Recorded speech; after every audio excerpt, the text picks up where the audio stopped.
দশম শ্রেণীর আরেকটা ইম্পর্টেন্ট টপিক হচ্ছে সমান্তরাল কাঁচফলকের মধ্য দিয়ে যদি আলো যদি হচ্ছে প্রতিসরণ হয়, সেক্ষেত্রে কেবল পার্শ্বসরণ হয়, কোনো চ্যুতি ঘটে না। তো এটা একটা ম্যাথমেটিক্যাল ডিডাকশান। তো এটারই সমাধান আমরা সহজ সরলভাবে দেখে নেব আমাদের এই সায়েন্স পাওয়ার চ্যানেলে। দশম শ্রেণীর একটা গুরুত্বপূর্ণ টপিক যেটা রয়েছে সমান্তরাল কাঁচফলকের মধ্য দিয়ে আলোর প্রতিসরণ। তো refraction of light through a parallel slab, এটা মাধ্যমিক পরীক্ষা হচ্ছে 3 নম্বর এসে থাকে। তো এটা হচ্ছে একটা ভীষণই ক্রুশিয়াল একটা কোশ্চেন। তো এই প্রবলেমটা সমাধান করবার আগে আমাদের কিছু একটু বেসিক যে ধারণা, সেই বেসিক ধারণাটা আমরা দেখে নিচ্ছি। তো একটা আলোকরশ্মি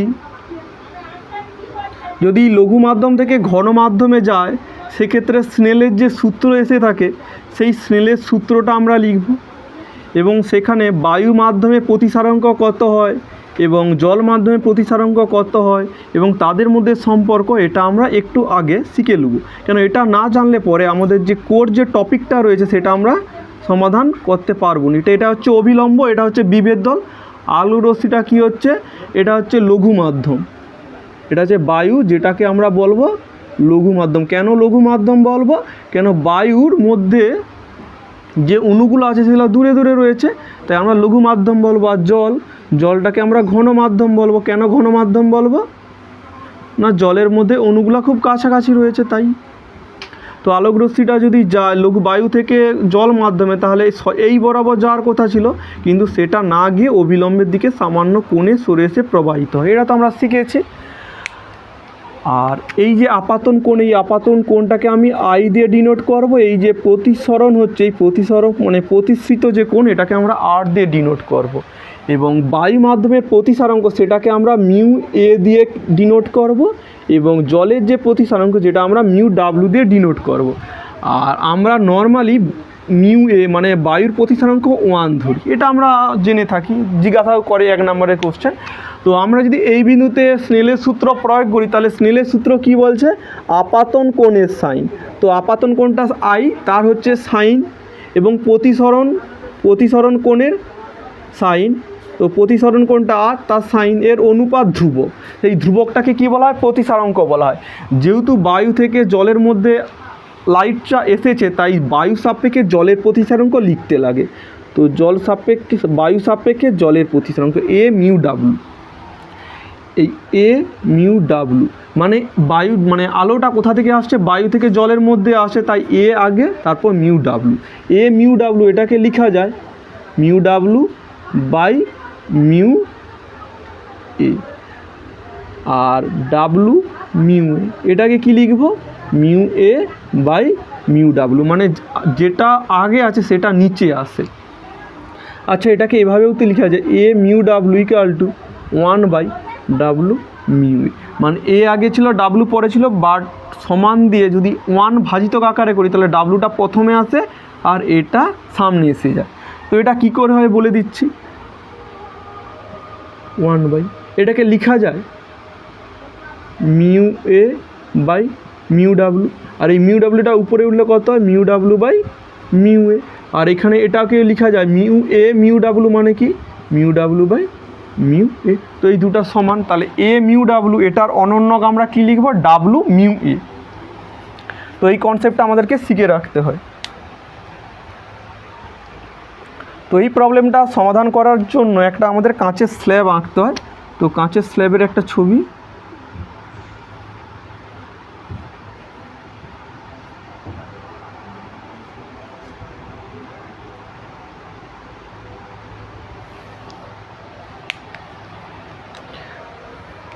কাঁচের স্ল্যাব, যার হচ্ছে এটা কি অভিলম্ব,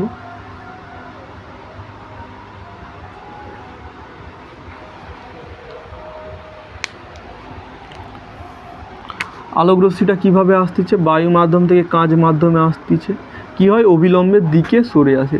তো অভিলম্বের দিকে সরে আসতেছে।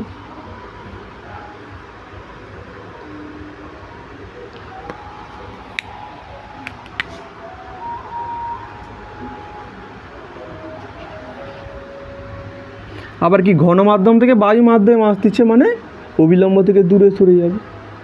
তো এটা হচ্ছে ছবি, নাম কি, এটা হচ্ছে P এটা হচ্ছে কিউ, এটা কি আর, এটা এস, এটা হচ্ছে এ বি সি ডি, একটা কাঁচ ফলক। এবং এই যে অভিলম্ব দুটো এঁকেছি এটার নাম কি, এটা ই, এটা এফ, এটা জি, এটা এইচ। এবং এই যে আপাতন কোণ, এই আপাতন কোণটার মান কত, I1, এই আপাতন কোণটার মান কত, প্রতিসৃত কোণ এটা R1, এবং এই আপাতন কোণটা কত হবে R2, এবং এই প্রতিসৃত কোণ যেটার মান হবে I2।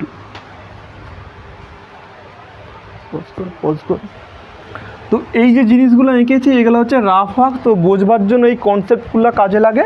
বা এই ছবিটা এঁকে যে লেখাটা লিখতে হয় সেটা আমাদের লিখতে হয়ে, তো এ বি সি ডি একটা কি কাঁচ ফলক, যার হচ্ছে দুটা প্রতিসারক তল রয়েছে। তো প্রতিসারক তলটা কি, যেই তলটার মধ্যে দিয়ে আলো প্রবেশ করতে পারে।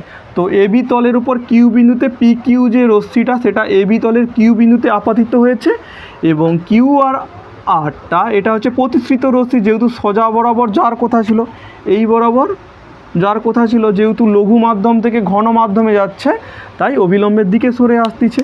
আবার এই রশ্মিটা কী হয়, যে সিডি যে তলটা রয়েছে এই সিডি তলের আর বিন্দুতে আপাতিত হয়েছে, এবং যাওয়ার সময় কি ঘন মাধ্যম থেকে লঘু মাধ্যমে যাচ্ছে তাই অবিলম্ব থেকে দূরে সরে যাচ্ছে। তো এই আর এস রশ্মিটা অবিলম্ব থেকে দূরে সরে যাচ্ছে। উপরে কি রয়েছে, বায়ু, বায়ুর প্রতিসারাঙ্ক কি মিউ এ, আর এটা কি কাঁচ, যেটাকে ইংলিশে বলা হয় গ্লাস। তো এর প্রতিসারাঙ্ক আমরা কি ধরবো, মিউ জি। আবার কোথায়, কাঁচ থেকে বায়ুতে আসতেছে, তো বায়ুর প্রতিসারাঙ্ক কি mu A, A for air আর জি ফর গ্লাস, গ্লাস মানে কাঁচ। তো এবার আমরা কি লিখব, কিউ বিন্দুতে স্নেলের সূত্র প্রয়োগ করে পাই, কিউ বিন্দুতে স্নেলের সূত্র প্রয়োগ করে পাই।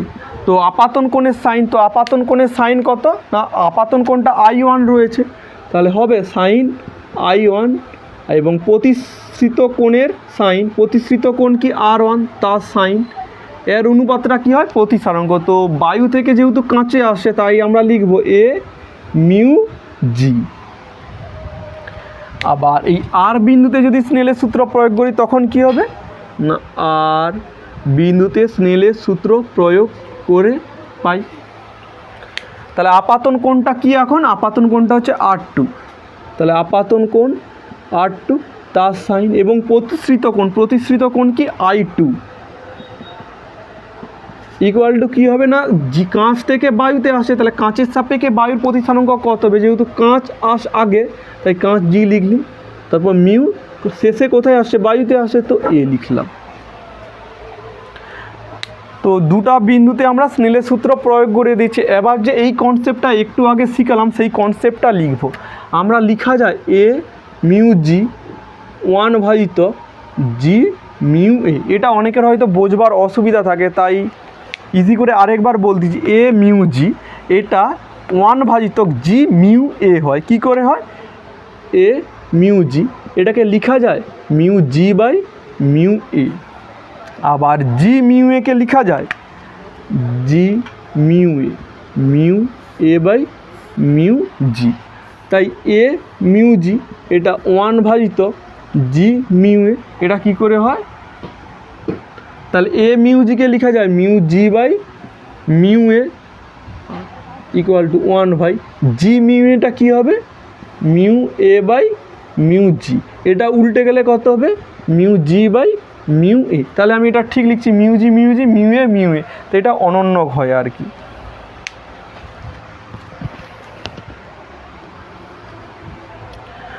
তো এই কন্ডিশানটা যদি হয় তাহলে এ মিউ জির মান কত না sine I1 by sine R1 equal to 1 G mu এর মান কত, জি মিউ এর মান হচ্ছে সাইন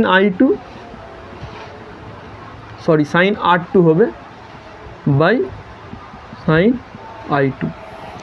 তো এটা উল্টে গেলে কি হয় sign I2 by sine R2। আচ্ছা, এটা কি একটা সমান্তরাল আলোক রশ্মি, এটা কি ভেদক, তাহলে এই কোণটার একান্তর কোণ কোনটা হবে, এই কোণটার একান্তর কোণ এই কোণটা, এবং একান্তর কোণ দুটি কি সমান হবে, তাহলে এই একটা রশ্মি আর এটা একটা সমান্তরাল রশ্মি, আর কিউ আর আর কি হবে ভেদক যদি হয় তাহলে R1 = R2 হবে, কেন, তারা পরস্পর একান্তর কোণ। তাহলে R1 + R2, কেন, এরা একান্তর কোণ।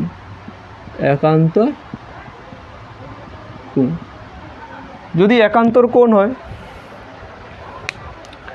তাহলে sin I1 / sin R1 = sin I2 / sin R2 না লিখে লিখব R1, তো sin R1 দুদিক থেকে উড়ে চলে যাবে, তাহলে sin I1 = কী হবে, sin I2, sin আবার উঠে গেলে কি হয়, I1 = I2 হয়, অর্থাৎ I1 এর মান যা I2-র মান একই।